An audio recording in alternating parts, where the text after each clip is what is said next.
You are wrong. He is King Kong. He is the bulldozer. You are just the water geyser. KGFനെയൊക്കെ ട്രോളണ രീതിയിലുള്ള പരിപാടികൾ ഇതിനകത്ത് ബാലയ്യ ചെയ്തു വെച്ചിട്ടുണ്ടോ? അതൊക്കെ നന്നായിരുന്നു കേട്ടോ. ജയ് ബാലയ്യ, ജയ് ജയ് ബാലയ്യ. Balayya returns in Bhagavanth Kesari. ആദ്യമേ പറയട്ടെ, ബാലയ്യ ഫാൻസിന് ഇതൊരു മസ്റ്റ് വാച്ചാണ്. ഈ ബാലയ്യ ഫാൻസൊക്കെ ഓൾറെഡി കണ്ടിട്ടുണ്ടാവും. ബട്ട് ദെൻ ബാലയ്യയുടെ സംഭവങ്ങളും ബാലയ്യയുടെ ഷോയും ബാലയ്യയുടെ സ്ക്രീൻ പ്രസൻസ്, ബാലയ്യയുടെ പെർഫോമൻസ്, ഡാൻസ്, ഫൈറ്റൊക്കെ ഇഷ്ടപ്പെടുന്നവർ മസ്റ്റ് വാച്ചാണ് മക്കളെ. കിടിലൻ സിനിമയാണ്. ബാലയ്യയുടെ പടമാണെന്ന് പറയുമ്പോൾ ആ ഒരു സെൻസിബിലിറ്റിയിലായിരുന്നു കാണാനുള്ളൂ. ബട്ട് എനിക്ക് പേഴ്സണലി ഇത് മലങ്കൾട്ടായിട്ട് തോന്നുന്നില്ല. ഒരു ടിപ്പിക്കൽ തെലുഗു പടം പോലെയാണ്. എന്ന് പറയുന്നത് സ്കന്ദ പോലത്തെ കൂറപ്പടമൊന്നുമല്ല.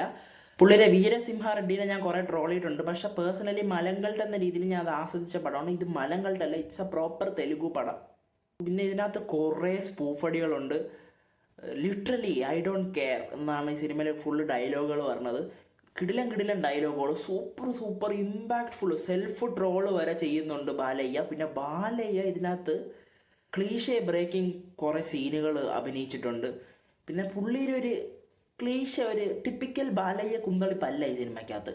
പുള്ളി വൾണറബിൾ ആയിട്ടുള്ളൊരു ബാലയെ, ഇമോഷണൽ ആയിട്ടുള്ളൊരു ബാലയ്യനെയൊക്കെ ഇതിൽ നന്നായിട്ട് പോർട്രേ ചെയ്തിട്ടുണ്ട്. കിടിലമായിട്ട് വന്നിരിക്കുന്നത് ഇതിൻ്റെ ഫൈറ്റ്സ് ഒരു രക്ഷയില്ല, പറയേണ്ടതില്ല. പിന്നെ NBKയുടെ ഡാൻസ്, പുള്ളി കിടിലൻ ഡാൻസറാണെന്ന് അറിയാമല്ലോ. പക്ക ടെംപ്ലേറ്റ് പടമാണെങ്കിലും it's an out and out fan service. കുറേ ഇടത്ത് നന്മ വാരി ഇടുന്നുണ്ട്, ഗുഡ് ടച്ച് ബാഡ് ടച്ചിനെയൊക്കെ പറ്റി. ഇതൊക്കെ അറിയാനുള്ള സംഭവമാണ്. എന്നാലും ഒരിക്കൽ കൂടെ NBK വഴി പറയുമ്പോഴത്തേക്കും അത് കുറച്ചും കൂടെ പവർഫുൾ ആയിരിക്കും. അതുകൊണ്ടായിരിക്കും. ക്ലീഷ സ്റ്റോറിയാണ്, but then cliche breaking scenes ഉണ്ട് ഇതിനകത്ത്. അടിപൊളിയായിട്ട് അത് എടുത്തിട്ടുണ്ട്. KGF സ്പൂഫ്, KGFനെയൊക്കെ ട്രോളണ രീതിയിലുള്ള പരിപാടികൾ ഇതിനകത്ത് ബാലയ്യ ചെയ്തു വെച്ചിട്ടുണ്ടോ? അതൊക്കെ നന്നായിരുന്നു കേട്ടോ. നമ്മളെ VTV ഗണേഷ് അണ്ണൻ പറയണത് പോലെ തന്നെ, you are wrong. He is king Kong. He is the bulldozer. You are just the water geyser. Take the nearest exit and go to Delhi, damn it. Arjun രാംപാലാണ് ഇതിൽ വില്ലൻ റോൾ ചെയ്തിരിക്കുന്ന ഹിന്ദി നടൻ. അത്യാവശ്യം നന്നായിട്ട് പുൾ ഓഫ് ചെയ്തിട്ടുണ്ട്. പിന്നെ നായികമാരൊക്കെ വീണ്ടും cringe cliché നായികമാർ തന്നെ. കാജൽ അഗ്രവാളൊക്കെ സൈക്കോളജിസ്റ്റ് ആയിട്ട്, അയ്യോ അവർ കാണിച്ചു കൂട്ടുന്ന കോപ്രായങ്ങൾ, അതിനെപ്പറ്റി പോവാതിരിക്കുകയാണ് നല്ലത്. സൈക്കോളജിസ്റ്റുകളൊന്നും ഇങ്ങനെ അല്ലടേ, കാണുന്നിടത്ത് ഞാൻ പറയാണ്.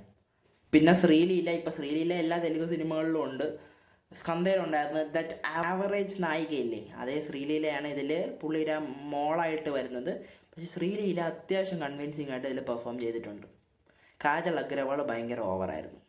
കിസിക ബൈ കിസി കി ജാനിൽ സൽമാൻ ഖാനിന് കൊടുത്തൊരിതില്ലേ, കൊക്കക്കോള പെപ്സി സൽമാൻ ബൈ സെക്സി. അതുപോലെ ഈ സിനിമയിലുണ്ട് കൊക്കക്കോള പെപ്സി ഭഗവന്തണ്ണ സെക്സി.